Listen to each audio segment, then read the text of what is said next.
Ever find yourself utterly captivated by a book, like falling down a rabbit hole of ideas? That's the deep dive.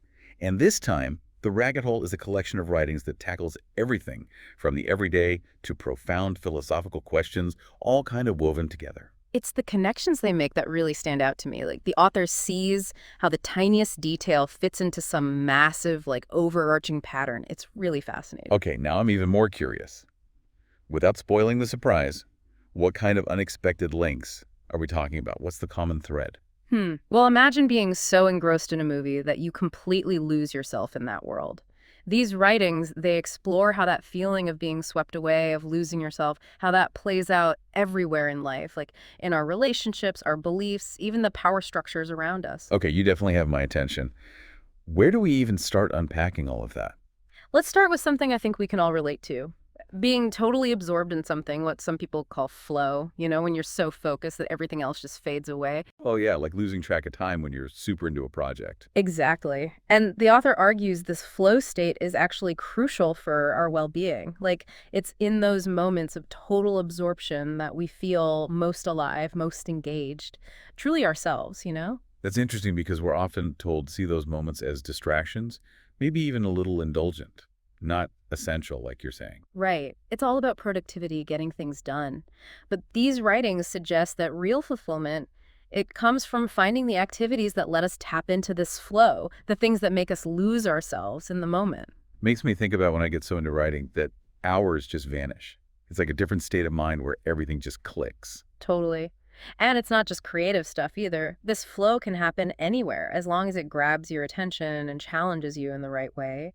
Could be sports, deep conversations, even just being present with loved ones. So what's the takeaway for our listeners here? What's the big idea? Pay attention to when you feel that flow in your own life. What are you doing? Who's there with you? What is it about those things that pull you in? Because when you recognize those moments, you can build a life with more of them, more joy, more fulfillment. Powerful stuff. Oh. Okay, we've talked about losing yourself in an activity, but the author goes beyond that, right? They link it to society itself. You do. They argue that this losing yourself is actually built into how society works, especially through the institutions and power structures all around us. Okay, that's a big jump. How does losing yourself in, say, a hobby connect to something as big as power structures? It's about how those institutions, those systems of authority, they're designed to capture our attention, our energy, our very identities, really. So like a giant flow experience, but on a societal level. You got it. Think of walking into a massive cathedral. The architecture, the stained glass, the echoing space. It's meant to evoke awe, a sense of something way bigger than you. I getcha. It immediately pulls you into this experience that goes beyond the everyday. And that's the point the author makes. These grand structures, religious buildings, palaces, even big events like sports or rallies, they all do something similar. Create a feeling of being swept away by something larger than yourself. It's like they tap into our natural desire for connection, for meaning, something that transcends the ordinary. Exactly. And in those moments, when we're caught up in the energy, the shared emotions, we become less critical, less likely to question those in charge.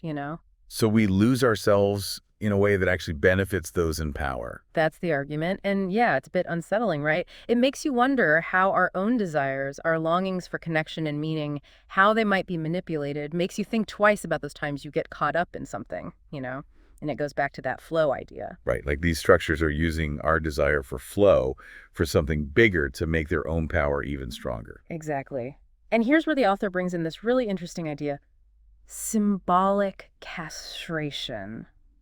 Sounds intense, right? Yeah, a little bit. But bear with me. It's about how these power structures, these big others, how they shape our desires, who we think we are, even what we think is possible. So it's like we're being, molded by these forces outside of ourselves. Sort of. The castration part means we have to give something up, a part of ourselves, to fit into these structures. Like if you want to succeed in a certain field, you got to play by the rules, even if those rules feel stifling, like they hold you back. Perfect example.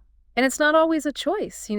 These structures get so deep inside us, we start to think they're just natural, inevitable, even when they're not. Kind of creepy when you think about it like that. It is. Yeah. Makes you wonder, what parts of ourselves are we giving up? What desires are we ignoring?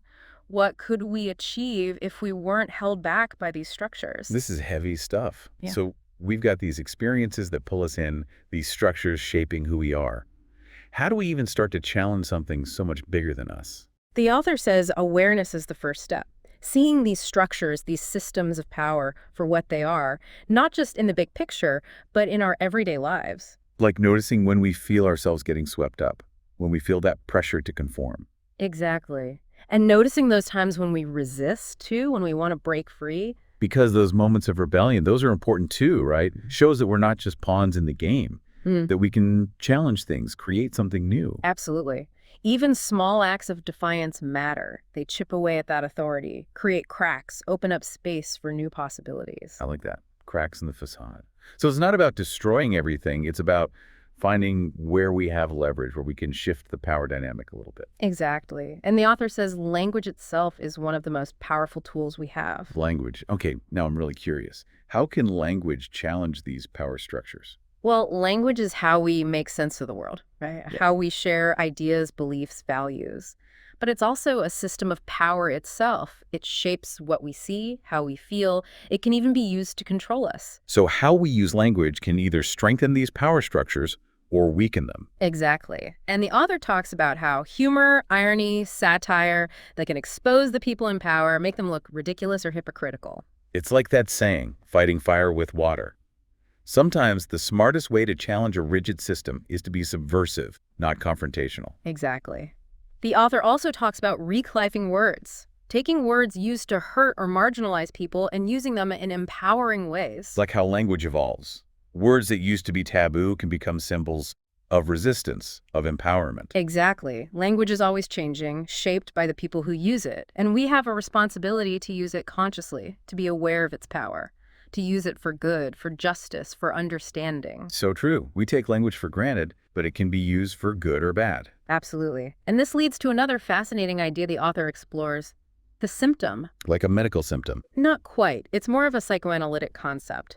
It suggests that our anxieties, compulsions, those things we do that don't seem rational, they might be expressing deeper conflicts that we aren't even aware of. So our symptoms are trying to tell us something we haven't consciously recognized yet. Exactly. And the author suggests societies can have symptoms too. Societies with symptoms, what does that even mean? Think of it this way. When a society is struggling with injustice, inequality, unresolved trauma, those things don't just disappear, they come out in different ways, like social unrest, political polarization, cultural anxieties. So social issues are like symptoms of a bigger problem we haven't dealt with. Exactly. And we shouldn't just try to ignore these symptoms. We have to pay attention, try to understand what they're telling us about our collective state of mind. That's a different way of looking at it. Like society itself is trying to heal, to work through these traumas, through all this unrest and discontent.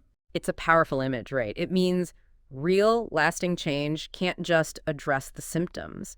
It has to confront the root causes, the systems that are creating those symptoms in the first place. So these social issues aren't isolated incidents. They're all connected, part of a bigger, more complex web. Exactly. And that leads to another key idea, the real. The real. Okay, what is the real exactly? This is where it gets a little tricky. The author is using the work of Jacques Lacan, the psychoanalyst. He used the real to talk about something beyond language, something we can't fully grasp or understand. So it exists, but we don't have the words to describe it. Exactly, like trying to describe a color you've never seen before. Okay, I think I'm starting to get it. But if we can't even describe it, what does this real have to do with our lives? Even though we can't fully grasp the real, it still has a huge influence on us. It's like the foundation of everything, even if we don't realize it. That was always there, shaping our experiences, even though we don't fully get it.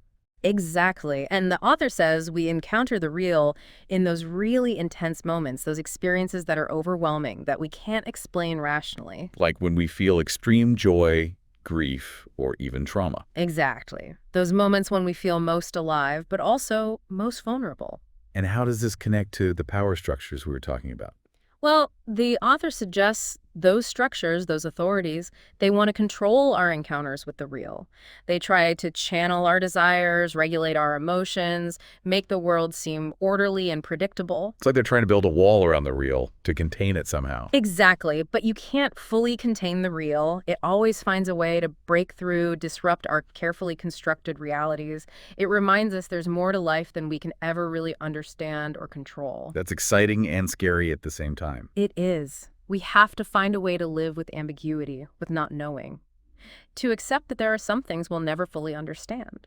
So if we can't control the real, how do we even navigate a world shaped by these forces we can't see? It's not about control, the author says. It's about awareness and acceptance. Awareness of our own limitations. Yeah. The limits of what we can know and understand. Exactly. And accepting that life is messy, full of contradictions. And it's in those messy spaces between what we think we know and what we don't that the real magic happens. I like the magic of the unknown. This has been so fascinating, but I feel like we're just scratching the surface. We are, but that's what's so great about these writings. They raise more questions than answers.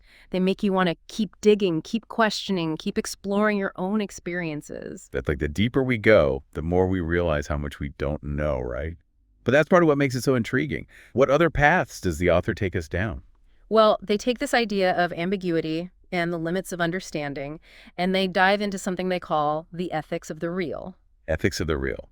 So we're talking about invisible forces, things we can't fully grasp. How do ethics even fit into that? It's a really interesting question, and it goes back to that idea of lack we talked about, how the other, that whole symbolic order of language and culture, it's always incomplete. Right, there's always something missing, something we can't quite reach. Exactly.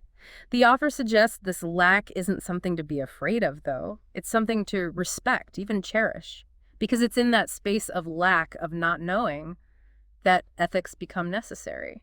I'm not sure I follow. Can you give me an example? Sure. Think of it like this. If we believe we have all the answers, that our way of seeing things is the only right way, then we don't need ethics, right? There's no room for doubt, for questioning, for considering other perspectives. So the more certain we are that we're right, the less likely we are to think about whether what we're doing is actually right. Exactly. But when we acknowledge the lack, when we realize there are things we don't and can't know, that's when we're forced to consider the ethical side of our choices. Because we have to admit that there might be other ways of seeing things, other viewpoints we haven't even considered. Exactly. And that's where empathy and compassion come in. It's in that space of not knowing, of recognizing our own limited understanding, that we can really connect with others, see the world through their eyes. That's really powerful. So the ethics of the real means approaching the world with humility, recognizing that we don't have all the answers and that there's always more to learn. Exactly. It's about being open to ambiguity, to the possibility that we might be wrong, that our way might not be the only way. That's a tough perspective to hold, but so important, especially in a world that feels so divided. Absolutely. And this leads to one last idea I wanted to touch on, radical hope. Radical hope. With everything we've been talking about, the uncertainty, the limitations, the real, it seems almost like a contradiction. What does radical hope even mean in that context? That's the question the author leaves us with. They say radical hope isn't about naive optimism, pretending everything will just work out. It's about holding on to the belief that change is possible, even when things seem impossible. So it's not about ignoring the suffering, the injustice, all the problems we see. Right. It's about seeing those things, acknowledging the pain, but still believing things can be different, that we can build a better future. But where does that belief come from? If it's not naive optimism, what keeps it going? That's the question, isn't it? I think the author would say it comes from that same lack we've been talking about, that space of not knowing. Because in that space, in that openness, that sense of possibility, that's where we find the courage to imagine new futures, to create new ways of being. Wow. So much to process. I'm going to be thinking about all this for a long time. That's the beauty of these deep dives, though, isn't it? They make us question our assumptions, see things from new angles, and maybe even find a little bit of that radical hope along the way. Exactly. It's about the journey, the exploration, the discovery, even if we never reach some final destination. Perfectly said. And listeners, we hope this deep dive sparked something for you too. We'd love to hear your thoughts, your questions, your own reflections on these ideas. So until next time, keep exploring, keep questioning, and keep diving deep.